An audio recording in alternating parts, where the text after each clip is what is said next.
सप्रेम नमस्कार. आपल्या सर्वांचे सुहास गोखले इन्स्टिट्यूट ऑफ ॲस्ट्रॉलॉजीमध्ये सहर्ष स्वागत आहे. एकापेक्षा एक उत्कंठावर्धक, रोमांचकारी, गुंतागुंतीच्या केस स्टडीजसाठी आपले हे चॅनल प्रसिद्ध आहे. या चॅनलवर आहेत तशा केस स्टडीज तुम्हाला अन्य कोणत्याही चॅनलवर सापडणार नाहीत की कोणत्या पुस्तकात वाचायला मिळणार नाहीत. अशा केस स्टडीज कोणत्याही ज्योतिष क्लासमध्ये सोडवून दाखवल्या जात नाहीत. माझ्या 40 वर्षांच्या ज्योतिष प्रॅक्टिसच्या प्रदीर्घ अनुभवातून आलेल्या या केस स्टडीज आपला ज्योतिषशास्त्राचा अभ्यास एका वेगळ्याच उंचीवर घेऊन जाईल अशी माझी खात्री आहे. आजची केस स्टडी ही अशीच आहे, रंजक आणि तितकीच ज्ञानवर्धक. 5 वाजताची नेहाची अपॉइंटमेंट. सर, मी नेहा. आजची 5 वाजताची अपॉइंटमेंट होती माझी. सॉरी हां, थोडा उशीर झालाय मला. त्याचे काय झाले, मी निघाले होते वेळेत, पण नेहाला मध्येच थांबवत मी म्हणालो, काही हरकत नाही नेहा. 10 मिनिटांचा उशीर म्हणजे फार नाही. पण आता जास्त वेळ न घालवता आपण तुझ्या प्रश्नाबद्दल बोलूयात, नाही का? हो, तेही खरेच की आधीच मी उशीर केलाय, त्यात आता अवांतर बोलण्यात वेळ नको जायला. That's like a good girl. नेहाचा प्रश्न होता, लग्न कधी होणार? यानं त्या कारणाने उशीर होत गेला. वयाची तिशी ओलांडली होती. आता काळजी वाटणे साहजिकच होते. कधी होईल नेहाचे लग्न? नेहा, काळजी करू नको. देवाने तुझ्या नवऱ्याला तुझ्या आधीच जन्माला घातलाय. आता फक्त तुझी आणि त्याची गाठ कधी पडणार हेच आपल्याला बघायचंय.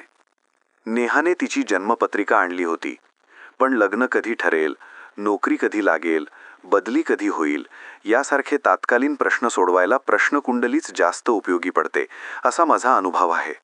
जन्मपत्रिकेबाबत एक मोठी समस्या असते, ती म्हणजे अचूक जन्मवेळेची. नक्षत्र पद्धती ही सब लॉर्ड थिअरी आहे. त्यामुळे जन्मवेळेत अवघी 2-4 मिनिटांची जरी चूक असली तरी सब लॉर्ड्स बदलतात. बहुतांश लोकांच्या जन्मवेळा +-5 पासून ते +-30 मिनिटांपर्यंत मागे पुढे असू शकतात. यावर उपाय म्हणजे जन्मवेळेची खातरजमा करणे. यासाठी मी जातकाच्या आयुष्यात घडलेल्या घटनांच्या आधारे प्रोग्रेशन्स, युरेनियन प्लॅनेटरी पिक्चर्स असे मार्ग वापरतो, पण त्यात फार वेळ मोडतो.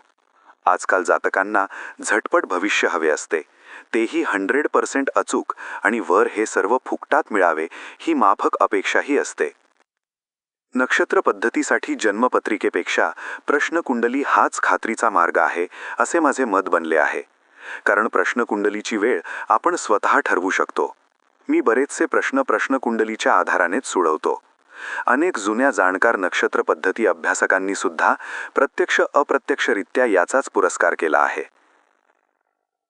प्रथम मी नेहाशी थोडे बोलून, इकडच्या तिकडच्या गप्पा मारून तिच्या मनावरचा ताणतणाव जरा हलका केला. ही पायरी महत्त्वाची असते. त्यामुळे जातकाच्या मनाला थोडी उभारी येते. प्रश्न विचारण्यासाठी जे स्थिर मन लागते ते तयार होते. नेहाला अगदी थोडक्यात प्रश्नकुंडली म्हणजे काय ते सांगून तिला मनात घोळणाऱ्या प्रश्नावर लक्ष केंद्रित करून एक नंबर जो 1 ते 249 मध्ये असेल असा द्यायला सांगितला. नेहाने क्षणार्धात नंबर सांगितला, 11. या 11 नंबरवर आधारित जी प्रश्नकुंडली बनली ती शेजारी छापली आहे. प्रश्नकुंडलीचा डेटा: होरारी नंबर 11, वेळ 17:30-57, दिनांक 4 फेब्रुवारी 2013, स्थळ नाशिक. प्रश्नकुंडली तयार होतात सर्वात प्रथम बघायचा ते चंद्र, कारण त्यावरून जातकाच्या मनात काय घोळते आहे, प्रश्नाचा रोख बरोबर आहे का ते कळते. नेहाचा प्रश्न आहे, लग्न कधी होईल? त्यासाठी नक्षत्र पद्धतीमध्ये 3 महत्त्वाची स्थाने आहेत. 2 कुटुंबात वाढ, 7 वैवाहिक जीवनातला जोडीदार, 11 जातकाची इच्छापूर्ती. यापैकी 7म स्थान हे प्रिन्सिपल हाऊस मानले जाते. चला आता आपण नेहाच्या प्रश्नकुंडलीत चंद्र काय दर्शवतो ते पाहू. हा चंद्र सप्तमात, चंद्र चतुर्थेश, चंद्र शनीच्या नक्षत्रात, शनी सप्तमातच, दशमेश व लाभेश म्हणजे चंद्र 7, 10, 11, 4 या भावांचा, म्हणजे विवाहासाठीच्या महत्त्वाच्या सप्तम व लाभ या दोन्ही भावांचा कार्यश आहे. प्रश्नाचा रोख विवाह योग कधी हा आहे हे चंद्राच्या कार्यशत्वाने जणू सिद्धच केले आहे. चंद्र स्पष्टपणे सांगतोय की नेहाचा प्रश्न जेन्युइन आहे, मनापासून तळमळीने विचारला आहे. आता पुढचा टप्पा, विवाह योग आहे का याचे उत्तर सप्तमाचा सबलॉट देणार. कारण विवाहविषयक प्रश्नांना सप्तम स्थान हा प्रमुख प्रिन्सिपल हाऊस भाव आहे. या टप्प्यावर आपल्याला 2 गोष्टी तपासायच्या असतात. सर्वप्रथम बघायचे ते हे की हा सबलॉर्ड वक्री ग्रहाच्या नक्षत्रात नसावा. तो स्वतः वक्री असला तरी चालेल. जर हा सबलॉर्ड वक्री ग्रहाच्या नक्षत्रात असेल तर प्रश्नात अपेक्षित असलेली घटना घडणार नाही. विवाहाचा प्रश्न असेल तर विवाह योग नाही. पण याचा अर्थ विवाह कधीच होणार नाही असा नाही. प्रश्नकुंडली साधारणपणे 6 महिने ते 1 वर्ष इतक्याच कालावधीसाठी उपयुक्त असल्याने याचा अर्थ असा घ्यायचा की नजीकच्या काळात विवाह योग नाही, पण त्या पुढच्या काळात तो योग असेलही, पण त्याबद्दल आत्ताचं काही सांगता येणार नाही. असे झाल्यास केस इथेच बंद करावी. पुढचे विश्लेषण करत बसण्याची आवश्यकता नाही. दुसरा तपासणीचा मुद्दा. हा सब प्रश्नासंदर्भातल्या भावसमूहातल्या एका तरी भावाचा कार्यश असायलाच हवा.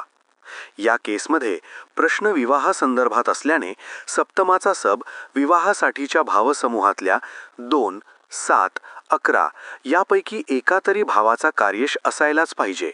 त्यातही 7 व 2, कारण 11 हे स्थान हे इच्छापूर्तीचे. प्रश्न विचारतेवेळी जातकाच्या मनात इतरही अनेक इच्छा असू शकतात. तेव्हा प्रश्न विवाहाचा असल्याने 7 व 2 हीच स्थाने प्रामुख्याने बघावी.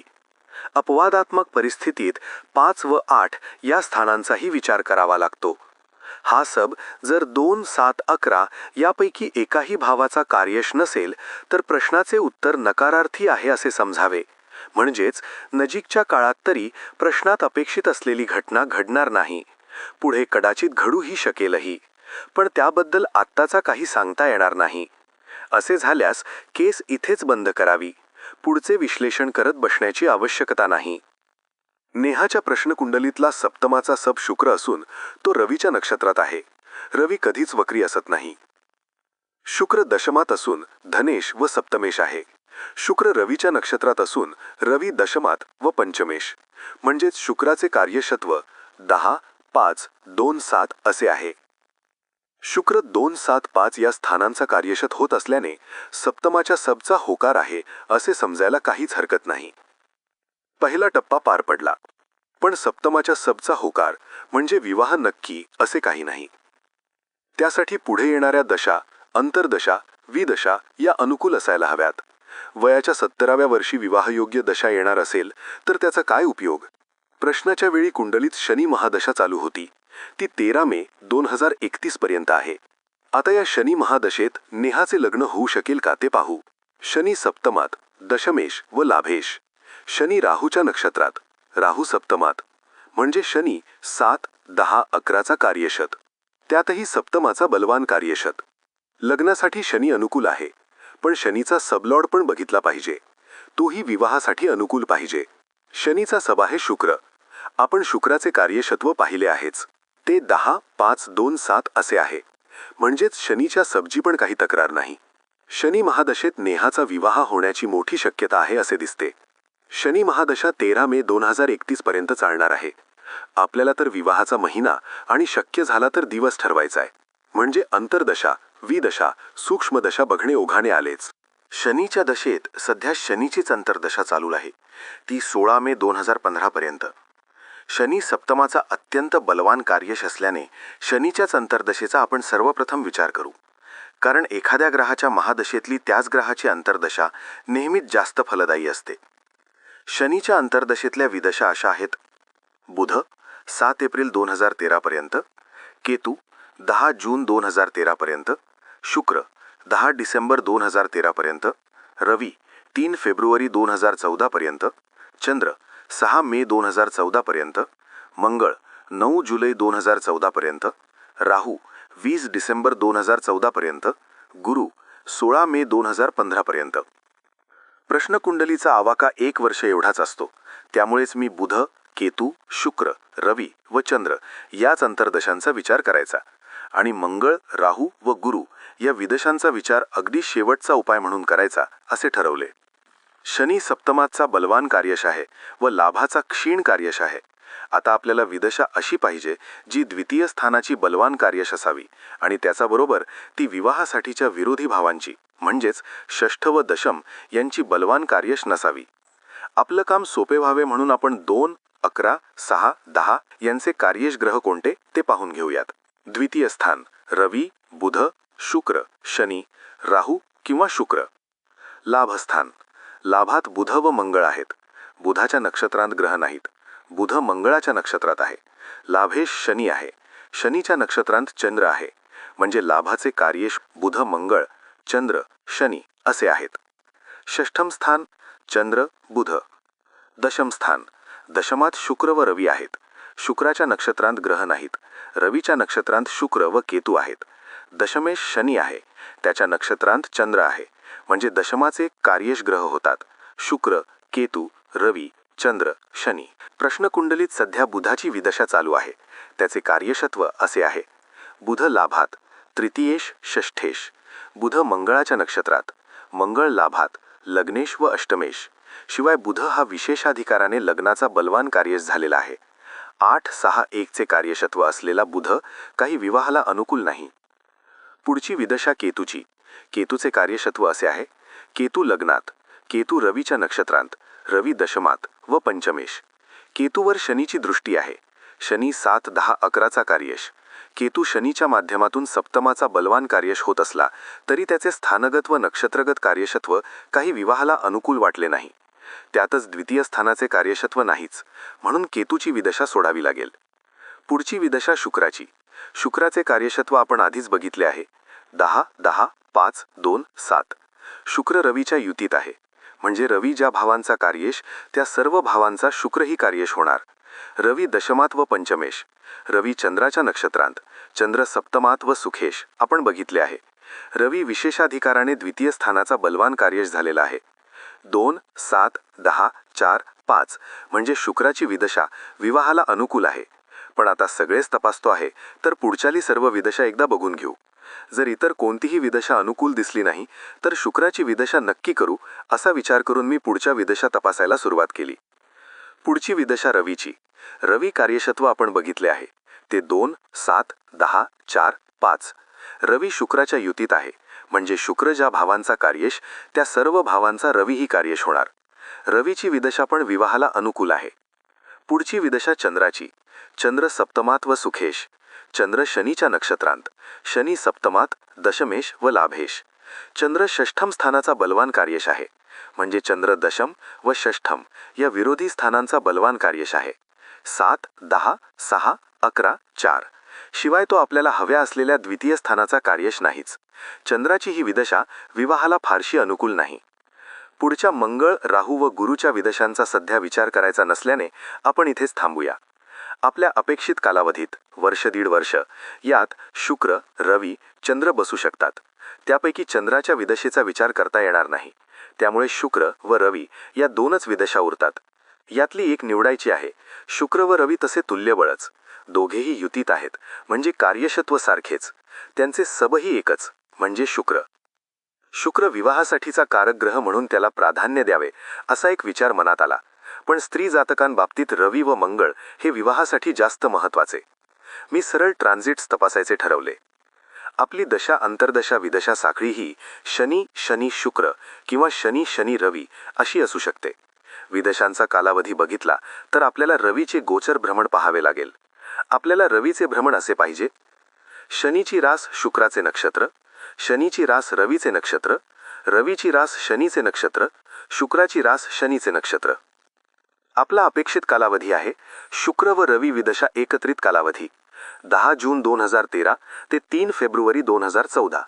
या कालावधीत रवी मिथुन म्हणजेच बुध, कर्क म्हणजेच चंद्र, सिंह म्हणजेच रवी, कन्या म्हणजेच बुध, तुळा म्हणजेच शुक्र, वृश्चिक म्हणजे मंगळ, धनु म्हणजेच गुरु, मकर म्हणजे शनी असे भ्रमण करणार आहे. मिथुन, कर्क, कन्या, वृश्चिक व गुरुच्या राशींचा विचार करता येणार नाही. रवीच्या सिंहेत शनीचे नक्षत्र नाही, शुक्राच्या तुळेत शनीचे नक्षत्र नाही. म्हणजे फक्त शनीची मकर रास उरली. मकरेत रवी, चंद्र व मंगळाची नक्षत्रे आहेत. म्हणजे फक्त शनी रवी अशीच साखळी पूर्ण होऊ शकते. शुक्र विदशा की रवी विदशा याचा निकाल आता स्पष्ट आहे. रवी विदशा आहे 10 डिसेंबर 2013 ते 3 फेब्रुवारी 2014. रवी शनीच्या मकरेत, रवीच्या नक्षत्रांत 15 जानेवारी ते 21 जानेवारी या काळात असतो. हा कालावधी आपल्या रवीच्या विदशेशी जुळतो आहे. आता विवाहाचा प्रश्न असल्याने काल निर्णय देताना काही महत्त्वाच्या गोष्टींकडेही लक्ष दिले पाहिजे. उदाहरणार्थ, शुक्राचा अस्त असताना विवाह करत नाहीत. या केसमध्येही शुक्राचा अस्त 8 जानेवारी ते 14 जानेवारी असा आहे. हे मी बघितलेच होते. आपले काम झाले. 15 जानेवारी 2014 ते 21 जानेवारी 2014 या कालावधीत नेहाचा विवाह योग आहे. सूक्ष्म दशांचा विचार केला तर आणखी सूक्ष्म कालावधी सांगता येईल, पण मला त्याची आवश्यकता वाटली नाही. नेहा, ह्या 2013 मध्ये काही जमेल असे दिसत नाही. तुला जरा जास्त प्रतीक्षा करावी लागेल. साधारणपणे 15 जानेवारी 2014 ते 21 जानेवारी 2014 या कालावधीत तुझ्या विवाह होण्याचे चांगले योग आहेत. 1 वर्षानंतरचा कालावधी सांगितल्याने नेहा जरा निराश झाली, पण लगेच स्वतःला सावरून घेत म्हणाली, ठीक आहे, इतकी वर्षे थांबलीये, त्यात अजून 1 वर्षाची भर. पण हे तरी नक्की का? कारण आजवर मी इतक्या ज्योतिषांना भेटलीये, त्यांची भाकीतं जर खरी ठरली असती तर एव्हाना माझी 4-5 लग्न व्हायला हवी होती. नेहा, अशी गॅरंटी कोणीच देणार नाही, देता पण येणार नाही. तुझ्या प्रश्न कुंडलीच्या अभ्यासातून मला जे काही दिसले ते मी तुला सांगितले. करता करवता तो परमेश्वर आहे. प्रयत्न करणे एवढेच आपल्या हातात असते. त्यानंतर नेहा भेटायला आली ती जानेवारी 2014 मध्येच. तिच्या चेहऱ्यावरची खुशीच सांगत होती की ती आलीये विवाहाचे आमंत्रण द्यायला. काय मग, झाले ना मनासारखे? केव्हाची तारीख आहे? 21 जानेवारी 2014. सर, तुमचे कोणत्या शब्दात आभार मानू तेच कळत नाही. नांदा सौख्य भरे. समाप्त. धन्यवाद आणि शुभेच्छा.